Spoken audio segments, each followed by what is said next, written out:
De Tancret, précis de théologie ascétique et mystique, deuxième partie, chapitre 3, suite. Les effets des passions, page 507. Les stoïciens prétendaient que les passions sont radicalement mauvaises et doivent être supprimées.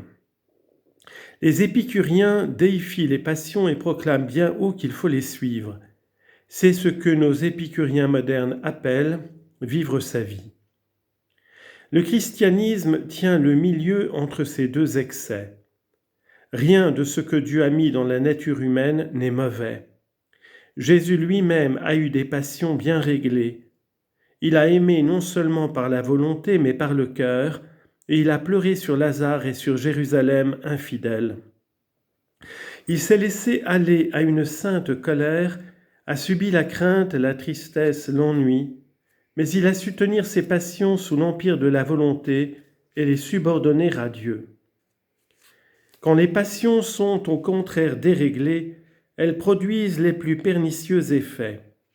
Il faut donc les mortifier et les discipliner.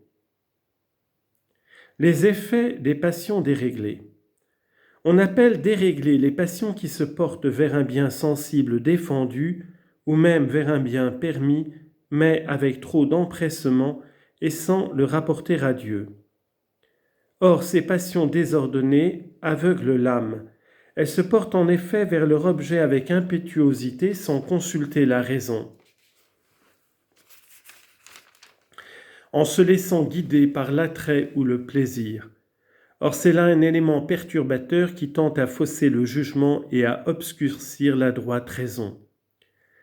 L'appétit sensitif est aveugle par nature, et si l'âme se laisse guider par lui, elle est elle-même aveuglée. Au lieu de se laisser conduire par le devoir, elle se laisse éblouir par le plaisir du moment. C'est comme un nuage qui l'empêche de voir la vérité. Aveuglée par les poussières que soulèvent les passions, l'âme ne voit plus clairement la volonté divine, le devoir qui s'impose à elle. Elle n'est plus apte à porter un jugement saint. Les passions déréglées fatiguent l'âme et la font souffrir. Les passions, nous dit saint Jean de la Croix dans la montée du Carmel,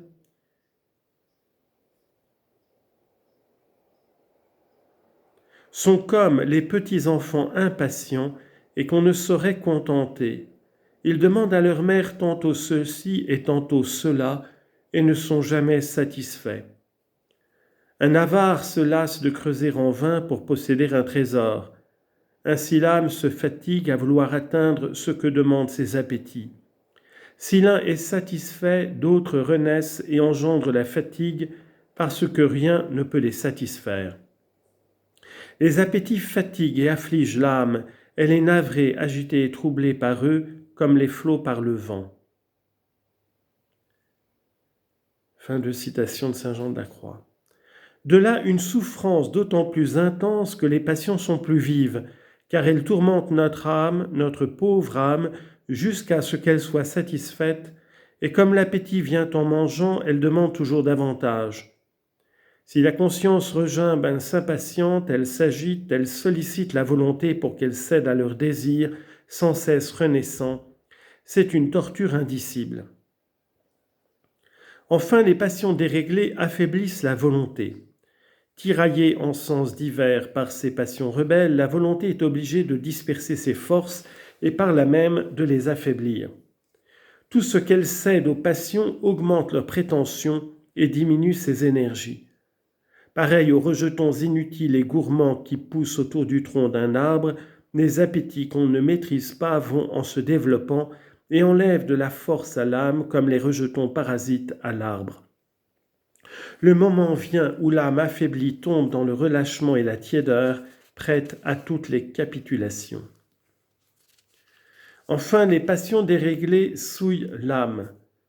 Quand l'âme cédant aux passions s'unit aux créatures, elle s'abaisse à leur niveau et contracte leur malice et leur souillure. Au lieu d'être l'image fidèle de Dieu, elle se fait à l'image des choses auxquelles elle s'attache. Des grains de poussière, des taches de boue viennent ternir sa beauté et s'opposent à l'union parfaite avec Dieu. J'ose affirmer, dit saint Jean de la Croix dans la montée du Carmel, qu'un seul appétit désordonné même sans qu'il soit entaché de péché mortel, suffit pour mettre une âme dans un tel état d'obscurité, de laideur, de malpropreté, qu'elle devient incapable d'une union intime quelconque avec Dieu, aussi longtemps qu'elle ne s'en est pas purifiée. Que dire alors de celle qui a la laideur de toutes ses passions naturelles, qui est livrée à tous ses appétits? À quelle distance infinie ne sera-t-elle pas de la pureté divine? Ni parole ni raisonnement ne peuvent faire comprendre la variété des souillures que tant d'appétits divers produisent dans une âme. Chaque appétit dépose à sa façon sa part spéciale d'immondice et de laideur dans l'âme. Fin de citation. Conclusion. Il faut donc, si on veut arriver à l'union à Dieu, mortifier toutes les passions, même les plus petites, en tant qu'elles sont volontaires et désordonnées. L'union parfaite suppose en effet qu'il y ait en nous rien de contraire à la volonté de Dieu, aucune attache voulue à la créature et à nous-mêmes. Aussitôt que de propos délibérés nous nous laissons égarer par quelque passion, il n'y a plus d'union parfaite entre notre volonté et celle de Dieu.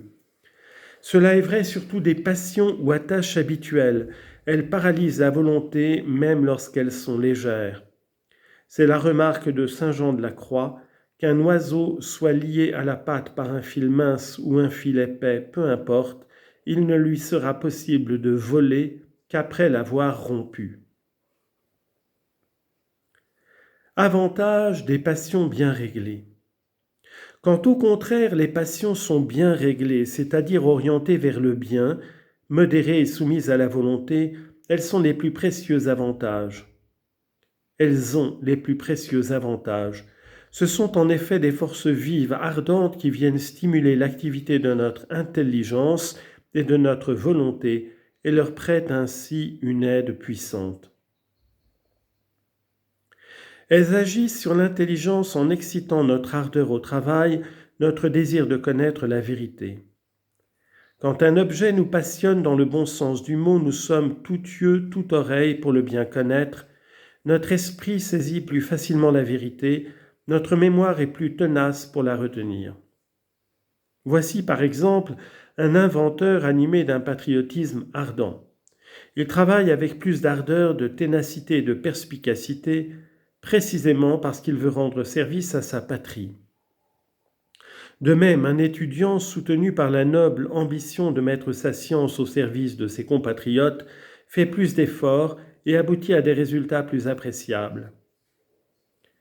Mais surtout, celui qui aime passionnément Jésus-Christ étudie l'Évangile avec plus d'ardeur, le comprend et le goûte mieux.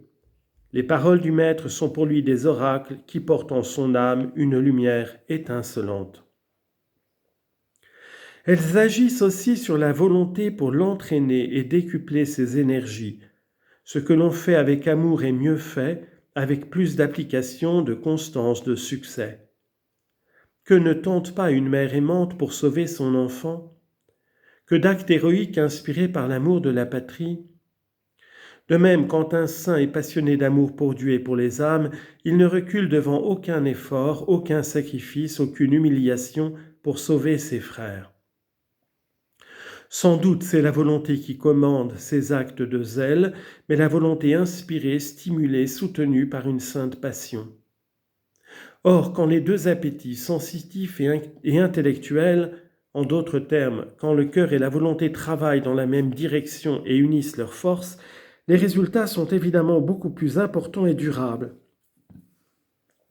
Il importe donc de voir comment on peut utiliser les passions.